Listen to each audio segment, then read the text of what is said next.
Abang duduk mana? Nampak video rebate tu lah. Baik, baik.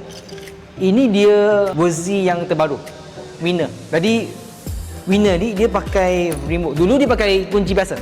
Macam ni, yang ini warna dia semua pakai kunci biasa. Yang Winner ni dia dah upgrade lah. Dulu memang ada banyak komplain pasal dia punya TPS, water pump bocor, TPS ada bunyi, lepas tu tensioner pun ada bunyi. Lepas tu clutch dia tak smooth. Jadi yang Winner ni dia dah upgrade, dia TPS, water pump pun dia okey dah. Sebab water pump dulu ramai dia kata water pump dia bocor. Jadi yang ini dia dah upgrade, tensioner pun dia okey dah, dia tak ada bunyi macam kasar. TPS pun okey. Sebab TPS dia kalau dia ada problem, motor kalau kita pulas dia macam semput. Itu masalah TPS. Lepas tu dia punya clutch pun dia dah upgrade. Clutch tu dia sekarang ni slipper clutch. Slipper clutch tu dia sama dengan CBS 150.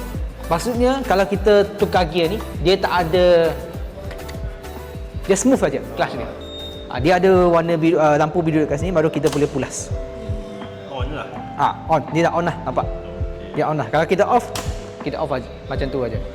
Jadi motor ni dia datang dengan dia boleh lock handle. Tapi handle dia kena pusing habis dulu. Tekan lama, pusing habis, nampak dia dah lock. Lepas tu yang ini motor dia datang dengan alarm juga. Ini safety lah. Jadi kalau kita nak on alarm, nampak dia dah lock lah, kita on. Kita tekan sekali. Tekan je. Okey. But ini butang atas. Yang butang bawah ini adalah kalau kita nak shutdown dia punya engine, tekan ini sampai warna merah, nampak? Kita tak boleh pulas sini. Kalau kita tak boleh pulas sini, kita tak boleh buka seat. Okey, contoh. Kalau saya nak buka seat, saya tekan pulas sampai ada seat dekat sini ya, baru saya boleh tekan. Okey, sekarang ni saya cuba tutup seat dulu. Dia punya seat agak susah tutup sebab dia punya getah ni dia panjang. Getah ni panjang. Tapi boleh potong sebenarnya. Tapi kalau nak tutup seat, dia ada cara dia. Nampak satu line dekat sini tekan. Dah, lock dah. Contoh, kalau bateri kita kong, kita tak boleh pulas. Kalau kita tak boleh pulas, kita tak boleh buka seat. Jadi dia ada ini, manual. Abang buka dekat sini, dia ada, nampak ini. Buka ini, masukkan ini. Ini dia panggil kunci safety lah, untuk buka seat. Jadi saya masuk ini.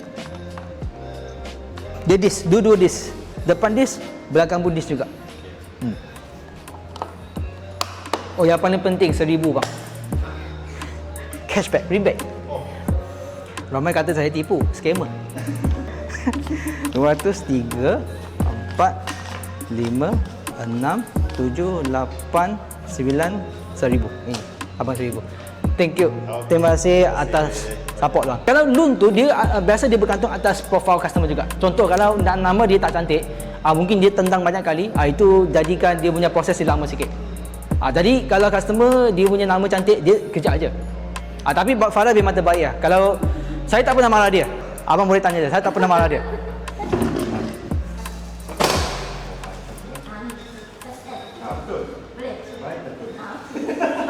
Kunci dekat sini bang. Abang nak ambil dulu kunci tu. Ke macam ni? Tinggal sini. Saya letak baku lah. Okay, thank you bang. Thank you, terima kasih. Thank you atas support.